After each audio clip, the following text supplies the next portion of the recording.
আসসালামু আলাইকুম। কেমন আছেন সবাই? আশা করি সবাই খুব ভালো আছেন। আলহামদুলিল্লাহ আমিও ভালো আছি। ওয়েলকাম জানাচ্ছি কুসুম কুকিং ব্লগ চ্যানেল থেকে আজ আরও একটি নতুন ব্লগ ভিডিও দেখার জন্য। শুনলাম বাজারে নাকি সব সবজির দাম কমে গিয়েছে। আসলে কি বাজারে সবজি এবং অন্যান্য পণ্যদ্রব্যের দাম কমেছে কিনা জানি না। যেহেতু বাজারটা এখন আর তেমনভাবে করা হয় না, মাসকাবারিভাবেও বাজার করা হয় না, তাই বুঝতে পারি না। কিন্তু টুকটাক সবজি কেনা হয় ২-১ দিন পর পর বা ৪-৫ দিন পর পর ২-১ রকমের সবজি কেনা হয়। কিন্তু সে হিসেব যদি করি কিন্তু দাম কিন্তু কমেনি, সেই আগের মতোই বাজার দর আছে। তো এখানে সকালবেলা কিছু কাজ গুছিয়ে নিচ্ছিলাম। সাদাত ঘুমিয়ে আছে। ও সকালবেলা ঘুম থেকে উঠে যায়। ওর ভাই যখন ওঠে স্কুলে যাওয়ার জন্য রেডি হয়, সেও যাবে। কত বায়না, কত কান্নাকাটি করে। আর সাউথ যখন স্কুলে চলে যায় তখন এরপর সাদাত ১০ থেকে ১৫ মিনিটের মতো ঘুমায়। তো সেই ফাঁকে চেষ্টা করি কিছু হাতের কাজ গুছিয়ে রাখার জন্য। তো আজকে তেমনটা ডাল ভিজিয়েছি রান্নার জন্য, আর এখানে ডাঁটা দিয়ে মাছ রান্না করা হবে, শাক ভাজি করা হবে। আর এদিকে পেঁয়াজ মরিচ কেটে নিচ্ছি। আর এই যে ঝুড়িতে সামনে যতটুকু মরিচ দেখছেন, এখানে ২০ টাকার মরিচ। তো তাই বললাম যে বাজারে তো আসলে দাম কমেনি। আর আমরা যারা ২-১ দিন পর পর সবজি কিনি, ভ্যান থেকে কেনা হয় বা সবাই টুকটাক সবজি কেনা হয়, মাসকাবারিভাবে তো আর সবজি কেনা যায় না। তো সেক্ষেত্রে দেখা যায় দামটা একটু বেশিই পড়ে যায়। তো তাই বললাম যে দাম কিন্তু আসলে কমেনি। এটা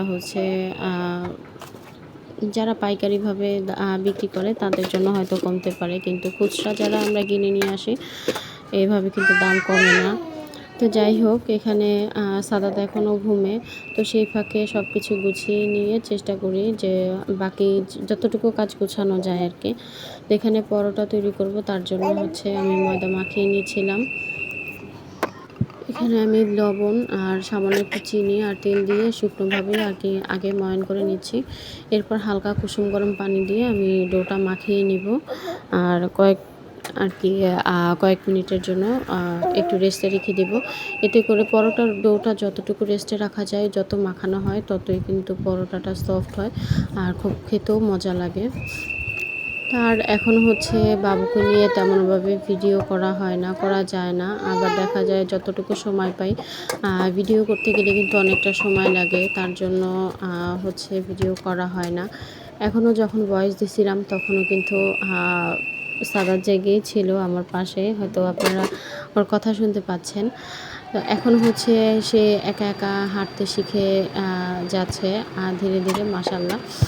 তো চেষ্টা করে কোনো কিছু সাপোর্ট নিয়ে দাঁড়ানোর, আর যে কোনো কিছু দূরে থাকলে কাছে আনার জন্য চেষ্টা করে।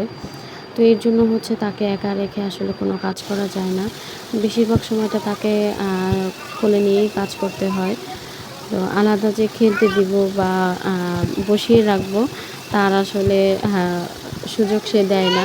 সে যতটুকু সময় পায় তাকে সাথে নিয়ে থাকতে হবে। তো যাই হোক, এখানে পরোটাগুলো আমার এক ধাপ রেডি করা হয়ে গেছে, এখন শুধু ভেজে নেওয়ার পালা। তো চলুন, প্রতিদিনের মতো একটা রিকোয়েস্ট করে নিচ্ছি, আমার আজকের ভিডিওর কোথাও কোনো অংশ যদি ভালো লেগে যায় প্লিজ একটা লাইক দিবেন।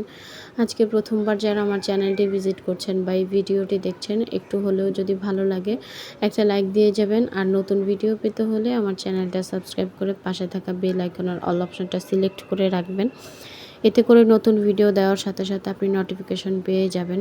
চাইলে কিন্তু ফেসবুকের সাথেও আমার সাথে অ্যাড হয়ে যেতে পারেন। কুসুম কুকিং ব্লগ নামে আমার একটা পেজ আছে, আপনারা চাইলে আমার ওই পেজটাতেও লাইক ফলো দিয়ে আসতে পারেন। এই তো পরোটা ভাজা হয়ে গেছে, আর বাকি ভিডিওগুলো আর পরবর্তীতে করতে পারিনি।